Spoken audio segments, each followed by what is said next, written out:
Welcome to the deep dive. Today, we are opening a serious discussion about, well, the paper you sign. We're tackling one of the most frustrating but honestly foundational challenges in contract law, figuring out what the written deal actually means, what it is. Now, that sounds easy, right? Just read it. But it's really not. Parties, they rarely think of everything. Sometimes the stakes are low, so nobody bothers drafting it super carefully. And maybe worst of all, words themselves can be slippery. They don't always have one fixed meaning. So when a fight ends up in court, how do judges decide what promises were really part of the bargain? Yeah, that difficulty, it forces us down a very structured legal path. The whole inquiry really splits into two big areas. First, you've got interpretation. That's figuring out what the terms mean once we decide they're in the contract. It's this balance between what the parties may be privately intended versus the objective context. Second, and this is going to be our main structural focus today, we have the parole evidence rule, or PER. Think of it as the ultimate gatekeeper. It decides which terms, ones outside the main writing, the court is even allowed to look at. Okay, let's start with meaning then. When a judge sees the word widget in a contract, are they trying to read the seller's mind about what they thought widget meant? Or is it more about what widget means out in the world, objectively? That tension, it's absolutely central. Judge Learned Hand famously had a very objective view. He basically said, look, even if 20 bishops swore one party secretly meant something else, they're still stuck with the common meaning of the word. That's the objective take. Yeah. But despite that strong push for objectivity, the way interpretation usually works now is that the party's shared intent becomes the main goal. Courts use those objective tools like context and language to try and figure out what both sides actually meant together. So if shared intent is the target, how do courts actually do that with the written text? Do they just, pull out a dictionary? Or can lawyers bring in a pile of emails and notes from the negotiation? You've nailed the conflict right there. You have the plain meaning approach, sometimes called the four corners rule. It basically says, if the words on the page look clear, that's it. We don't look at outside evidence no matter what. The danger, of course, is you might completely miss what the parties truly intended if they used a word in a slightly odd way. Then on the other side, you've got the contextual interpretation approach. This was heavily influenced by scholars like Corbin. It says you always need to look at the surrounding circumstances, the negotiation history, why they made the deal, the business context, maybe even testimony about what they meant, even if the words seemed clear on first reading. The idea is that only the full context reveals the real contract. That clash is fascinating. What happens when that shared intent is clearly specialized, say an industry term? Can a technical definition just override the dictionary meaning? Let's look at Sault Ste. Marie tribe of Chippewa Indians v. Granholm. What were the key facts there? Right, so the facts involve this agreement between Michigan and a Native American tribe about running a casino. The core fight was over the word wager. Now, wager has a pretty broad common meaning, like any bet.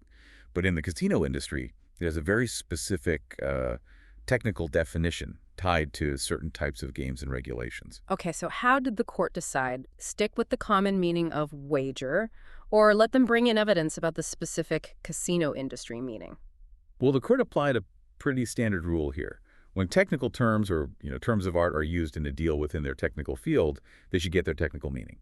And because this contract was all about operating a casino, which is a super specialized, highly regulated field, the court looked at that context. It performed the analysis and basically said, yeah, this term wager is being used in its technical home turf. So that context was enough to allow evidence about the technical meaning, even though it differed from the common dictionary definition. It's a really key example of the contextual approach winning out. Okay, so context can be powerful, but what if the context just fails? What if there's a genuine, deep misunderstanding where the parties use the exact same word but mean totally different things? I'm thinking of that classic old case from the Civil War era, Raffles v. Winchell House, the one with the ships. What happened in that cotton deal? Peerless. Yeah, a great one. So the contract was straightforward enough on paper. Sell a certain amount of cotton, ship it from Bombay to Liverpool on the ship called Peerless. Simple, right? But here's the twist.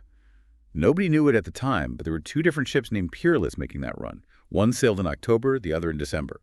The buyer was thinking October Peerless. The seller was thinking December Peerless. Same word, totally different sailings. Wow, so they signed the same contract, used the same name, Peerless, but had completely different ships in mind. If the court can't figure out objectively which ship they meant, what happens legally? Is there even a contract? Exactly. If the court looks at everything and finds it's impossible to objectively say what peerless meant in this deal because neither party knew or even had reason to know about the other ship and the different meanings, then the legal result is no contract. None at all. The agreement is just too uncertain, too ambiguous at its core for a court to enforce it. Without an objective way to pick one peerless over the other, the court basically threw up its hands and said, sorry, we can't make a deal for you. Okay, so interpretation figures out the meaning of the terms, but let's shift gears to that gatekeeper you mentioned, the parole evidence rule. This seems crucial for making sure written contracts actually mean something, giving them some integrity. So what's the actual rule? What does it say about bringing in evidence of outside agreements? Right, the PER. And the first thing to get straight is that it's a substantive rule of contract law, not just a rule about what evidence you can show a jury. That's a really key distinction. Basically, the PER prevents a court from considering evidence of agreements made before or at the same time as the writing. Could be oral, could be another written note, if the parties intended their final writing to be the complete and final version of their deal. The absolute core concept here is integration. The court has to decide, is this writing integrated? And there's a spectrum. A writing is fully integrated if the parties meant it to be the final, the complete statement of their deal. If it's full, you can't bring in evidence that contradicts or even just supplements the writing. Then there's partially integrated. This means the writing is final for the terms it includes, but the parties didn't intend it to be the complete statement of the whole deal. If it's partial, you still can't contradict the written terms, but you can bring in evidence of consistent additional terms, stuff that supplements it. Okay, integration is key. But how does a court figure out if a contract is integrated, especially fully integrated? I understand the older approach was pretty strict. Let's analyze Thompson v. Livy. That seems like a good example of the traditional test. First, what are the legally dispositive facts? Right, Thompson. So it was a really basic written deal, just a short agreement for selling logs marked HCA for a set price. Pretty simple. But crucially, the writing said nothing about the quality or condition of those logs. The buyer, however, later claimed the seller had made a separate oral promise beforehand, warranting the quality. Got it. Simple writing, silent on quality, but an alleged oral promise about quality. So what was the core legal issue the court had to wrestle with? The precise legal question was this. Can a simple sort of bare-bones writing like this one, which looks complete on its face even though it's not super detailed, be considered a fully integrated contract? And if so, does that mean the court has to ignore the buyer's evidence about that supposed prior oral warranty? Okay, makes sense. What rule of law did the court apply? Can you state the full black-letter rule they used and break down its testable elements? Sure. They applied the classic traditional four corners test. The rule is basically the only thing you look at to determine if the written contract is complete is the written contract itself. You stay within its four corners. So the test really just has one main element. Element one. Does the writing appear complete on its face? EQ, just one element, huh? Pretty strict. Now for the court's elemental analysis. Let's walk through this. How did the court apply that first element, the appearance of completeness? Well, okay, so they did a mini IRAC on just that element. The sub-issue was, does this specific writing look complete? The sub-rule is the four corners test itself. Applying it, they looked at the Thompson writing. Yeah, it was short. It didn't have one of those fancy merger clauses that explicitly says this is the entire agreement, but it did contain all the essential terms needed for a sale contract, identifying the goods, logs, the price, the payment terms. Since it covered those core bases and looked complete just reading it, the court concluded, yeah, this single element is met. The writing appears complete on its face. Understood. So, based on finding that one element met, what was the court's final conclusion? They held that the writing was presumed to be fully integrated and simply based on its appearance. Because it was deemed fully integrated under that strict test, the buyer's evidence about the additional oral warranty regarding quality, it was excluded. Couldn't come in, the court wouldn't look beyond the document. Wow, that does feel rigid. Like it rewards whoever wrote the document carefully and maybe penalizes someone who relied on an oral promise. What about the modern tests? Are they more flexible? Let's bring in Mitchell v. Leth, the one with the ice house. The facts there. Written contract to buy a fancy house. But the buyer claimed the seller also made a separate oral promise to get rid of this ugly ice house on some nearby land the seller also owned. Yes, Mitchell. This case really shows the shift towards considering more context, even if the outcome in that specific case was still pretty strict. The modern tests try to get closer to the party's likely intent. So you have the restatement section 216.2 test, which is common for many contracts. It asks, is the alleged oral term something that might naturally have been omitted from the main writing. Basically, is it the kind of side deal people might make orally and not bother putting in the big formal contract? If yes, the writing is likely only partially integrated, and the evidence might come in, if it doesn't contradict. Then for sales of goods, the UCC Section 2202 comment test is even more permissive. It asks, is the term something that would certainly have been included in the writing if the parties had actually agreed to it? It kind of flips the presumption. Only if the answer is yes, it absolutely would have been written down is the writing considered fully integrated and the evidence excluded. The UCC generally makes it easier to find partial integration. Okay, let's focus on the Mitchell analysis using that restatement might naturally have been omitted test. So the elemental analysis. Was the seller's promise to remove that ice house the kind of thing that the parties might have naturally left out of the main house sale contract? Right, so doing the mini IRAC for that element.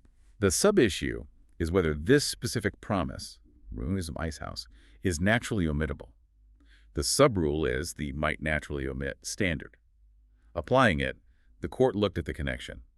They found that the promise about the ice house was, and I think I'm quoting roughly here, sufficiently connected with the principal transaction as to be part and parcel of it.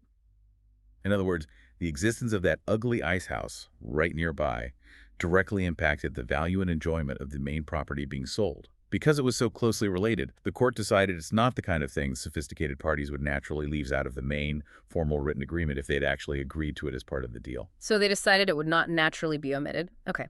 What was the final conclusion in Mitchell then? Based on that analysis of the element, the court concluded the main house sale contract was fully integrated regarding all matters related to the property transfer and its value. Therefore, the evidence of the seller's separate oral promise to remove the ice house was excluded under the parole evidence rule. It wasn't seen as separate enough. All right, so integration is the big gatekeeper. But surely there must be situations where outside evidence has to come in, right? Like, what if the contract itself is based on fraud or something? What evidence does the PER never block, no matter how integrated the writing looks? Absolutely.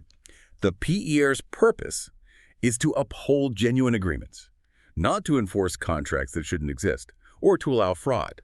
So there are crucial exceptions. The main ones you need to know are: 1. Conditional formation. This is evidence showing that the contract never actually came into existence in the first place because some condition for its formation wasn't met. It's not about a condition on performance within the contract, but a condition to the contract existing at all. 2. Invalidity. Evidence showing the contract is void or voidable. This covers things like fraud, duress, undue influence, incapacity, mistake, or maybe lack of consideration, illegality, basically reasons the contract isn't legally enforceable. And 3. Reformation. This is where there's evidence of a mistake in writing down the agreement, like a typo, a scrivener's error. If both parties agreed to $1,000, but the contract accidentally says $100, you can bring in evidence to reform the document to match the actual agreement.